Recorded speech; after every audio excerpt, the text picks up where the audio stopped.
Bueno, lo primero, gracias y sobre todo eso, gracias a la OSA por haber apostado por un producto como el nuestro, porque de verdad que si no hay consumo, nuestros proyectos no van adelante. Entonces, para nosotros, vamos, es un soplo de aire fresco encontrarnos ante gente, pues bueno, que valora el producto, que valora los orígenes y que encima pues tiene curiosidad, ¿no? Pues por saber un poquito más de qué es aquello que se lleva todos los días a la boca. Muchas veces no lo sabemos, otras veces no lo queremos saber, por si acaso. Bueno, yo soy Arrate, de Espiga Negra. Espiga Negra somos un molino y un obrador artesanal de pasta. Yo siempre resalto que también somos un molino porque precisamente el molino es lo que nos une a la tierra.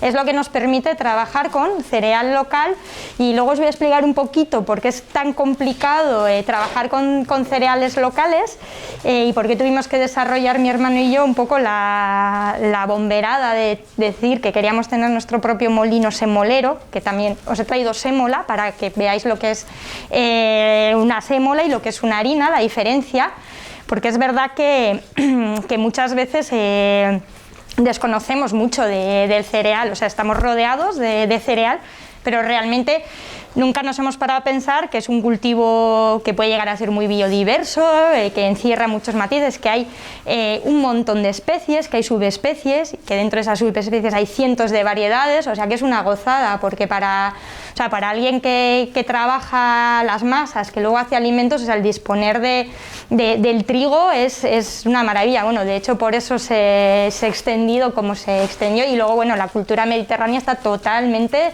ligada al trigo.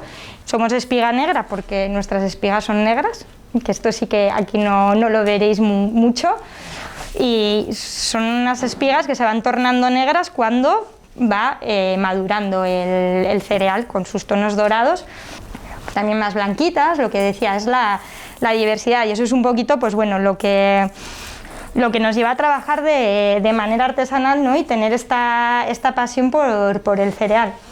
Lo que os comentaba, no estamos en Andalucía por casualidad. El trigo duro, que es este de aquí, que si queréis ir pasándolo, y alguien, si no tiene la dentadura muy delicada, lo puede morder, y si queréis, os vais a dar cuenta que es un trigo que cuando lo muerdes no tiene un corazón de harina, sino que tiene un corazón duro, por eso se llama trigo duro, tiene un corazón vítreo. Pasarlo si queréis, porque igual probablemente estéis habituados a ver los trigos blandos, que son los que se utilizan más en panadería. Trigos duros en Andalucía, ¿por qué? Porque necesitan calor, básicamente, necesitan ese clima cálido para desarrollarse. Ese sol finalmente se traduce en que son trigos, habéis visto qué pedazo de semillas son, o sea, son trigos dorados, gordotes, son muy nutritivos y tienen muchísima proteína. Pero a la hora de moler nos dan sémola, que es esto de aquí, y nosotros normalmente conocemos la harina, ¿verdad? Diferencia simplemente la granulometría, el grosor. Esto es como arena de playa y esto es más fino. Esto y esto sale del mismo trigo. Esto es sémola de trigo duro, harina de trigo duro. Nosotros en el obrador utilizamos esto para hacer nuestra pasta. En el obrador, en la parte de... porque la pasta no surge así porque sí, lleva dos transformaciones, es un proceso complicado. No es que viene el cereal y ya está y sale la pasta, necesita dos transformaciones. Primero está la molienda y luego está el obrador. Entonces, a partir de los años 70 desaparecieron los molinos prácticamente de las comarcas. Fueron cerrando y se fueron concentrando cada vez en grupos empresariales más grandes y realmente esa relación que había de las comarcas o de los territorios con sus cereales, con sus cultivos tradicionales, desapareció radicalmente además. Nosotros partíamos, mi hermano y yo trabajábamos un poco en estas cuestiones y partíamos un poco de esa reflexión y quisimos ver qué pasaba, por qué no había molinos. Y además somos bastante glotones, yo estuve viviendo en Italia y me gusta mucho la pasta. Y en España es casi toda, por no decir toda la pasta industrial, de producción industrial, incluso la ecológica, lleva procesos industriales, se encuentra muy poca pasta artesana y la que se encuentra viene de Italia normalmente. O si alguien la elabora de manera artesanal, adquiere la sémola en esas grandes instalaciones que han perdido totalmente la relación con la tierra. Entonces nosotros queríamos ver si era posible restablecer ese vínculo, ¿no?, con la tierra.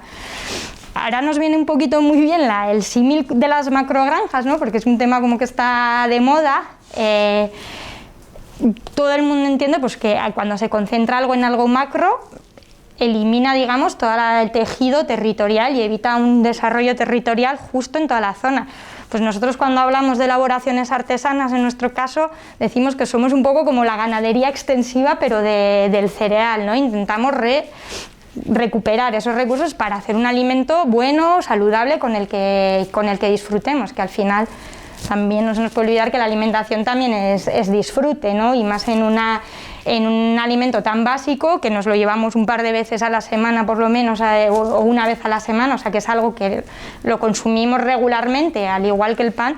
Entonces creo que se merece una posición más importante de la que la industria le ha dado, que es algo de relleno y muy mal visto, aquí al menos en España.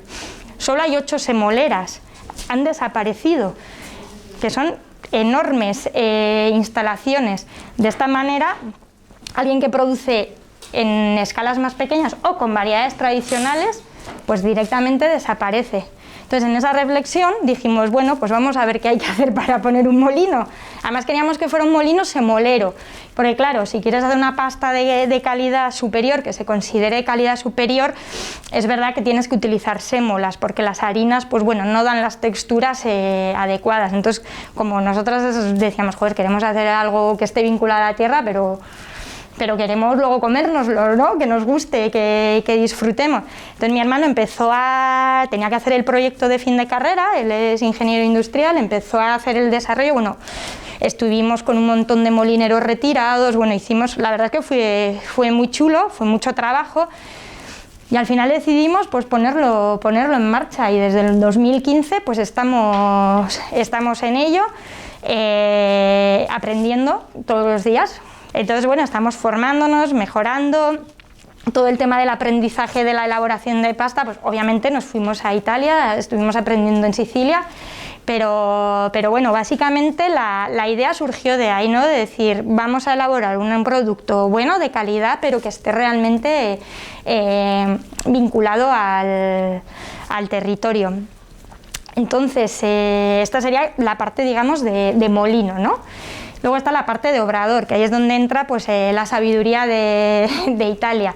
Aunque es verdad que, por ejemplo, en la zona andalusí la pasta es de tradición en nuestra zona, aunque está la leyenda que fue Marco Polo quien la trajo al Mediterráneo, en realidad tiene tradición árabe. Entonces, en los tratados de gastronomía andalusí hay muchos platos de pasta tipo espagueti, de macarrones y demás, o sea, ya es algo que estaba muy presente, pero quien lo elevó obviamente a la excelencia gastronómica y que desarrolló todo el método fue Italia, ¿no? Por eso es un poco su plato de, digamos, bandera. Entonces dijimos, bueno, tendremos que ir allí a aprender con quién hace las cosas bien. Entonces, pues bueno, empezamos a trabajar con gente allí, tenemos un par de variedades que sí que se cultivaban en Andalucía antes de los años 60, pero que luego desaparecieron, pero que en Italia se mantuvieron, que son Senatore Capelli, que es un trigo duro muy muy famoso, es un trigo que tiene una calidad pues bueno, tremenda. Este es un Senatore Capelli.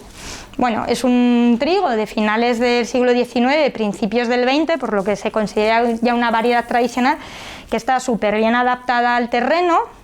O sea, son más o menos así de altos, es una cosa tremenda, y tiene unas calidades nutricionales muy altas, tiene una proteína muy alta, tiene muy buen sabor. Entonces, para alguien que trabaja de manera artesana como nosotros, pues nos parecen muy interesantes, porque lo que queremos transmitiros no es eso, ¿no?, esos sabores, que la gente disfrute. Entonces, bueno, seguimos un poco con esa filosofía, y ahora también estamos recuperando otras 3 variedades andaluzas que desaparecieron totalmente. Eso partimos nada de un poquito y año tras año las estamos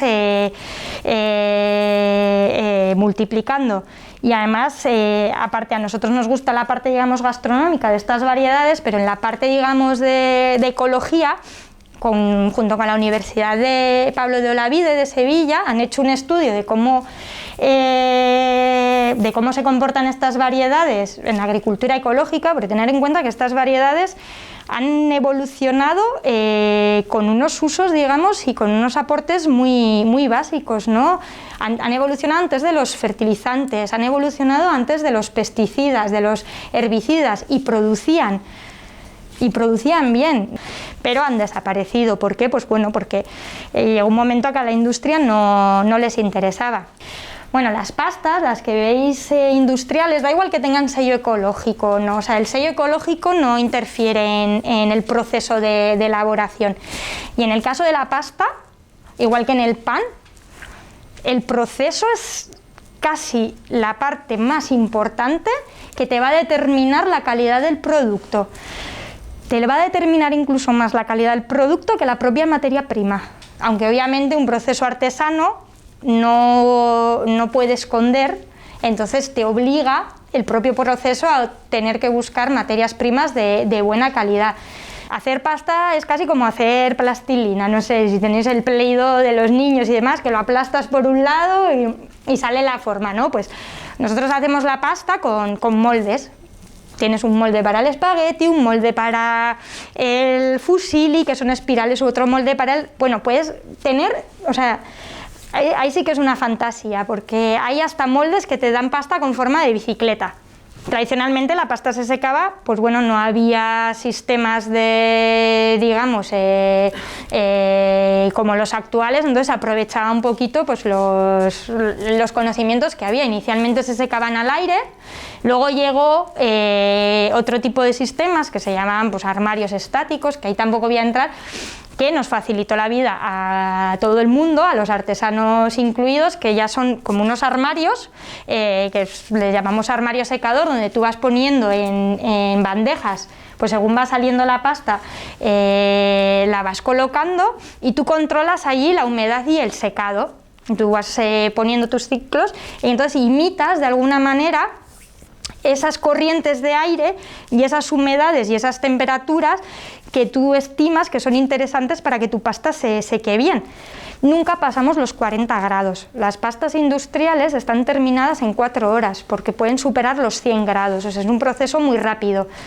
Nosotros en elaborar una pasta, desde que empezamos a amasarla, se le da la forma, se coloca en el armario y sale, pasan de 2 a 3 días por cada producto. Nosotros, y una pasta artesana, quiero decir, le damos mucho tiempo. Un proceso industrial tarda menos de 4 horas. Mucha gente nos pregunta un poco pues, las diferencias y demás. Si secas la pasta a temperaturas muy altas, te cargas todo el valor nutricional del cereal. Estamos hablando de que estamos cuidando las variedades, que estamos buscando que sean variedades pues eso, con una proteína alta, que aporten sabor, que tengan unas cualidades nutricionales interesantes, y si luego las voy a secar a 100 grados, ahí me lo cargaría todo, no tendría demasiado sentido. Entonces, eso para empezar. El trigo tiene lisina, que es un aminoácido que es necesario porque nosotras no lo podemos producir, nuestro cuerpo. Entonces, en los secados a partir de 60 grados la lisina desaparece. Además, la lisina es muy importante para la digestibilidad también del producto. Luego también los almidones también cambian su forma. Los almidones con la temperatura se gelatinizan, pero se tienen que gelatinizar para que los podamos digerir. El problema de las pastas industriales es que se gelatinizan en ese secado, que es un horneado en realidad, y el proceso queda bloqueado. Entonces, al cocer, que es el proceso natural de gelatinización, que es cuando nosotros cocemos la pasta y te la comes, ya no se da. Entonces son pastas mucho más indigestas. Y la gente le echa la culpa al trigo. Y no es el trigo, es el proceso. A no ser que obviamente tengas una celiaquía, que ya es otro componente. Entonces, por eso cuando hablamos de de productores, también tenemos que pensar en los elaboradores, porque el proceso de elaboración es muy importante y tiene eso, implicaciones muy diferentes. Eso sería un poquito la parte, digamos, de obrador. Nosotros intentamos trasladar eso. Con las variedades, lo mismo, un poco en esa filosofía de que el producto, pues bueno, esté unido al territorio y que a la gente le guste. Esto sería así un poco por encima lo que hacemos.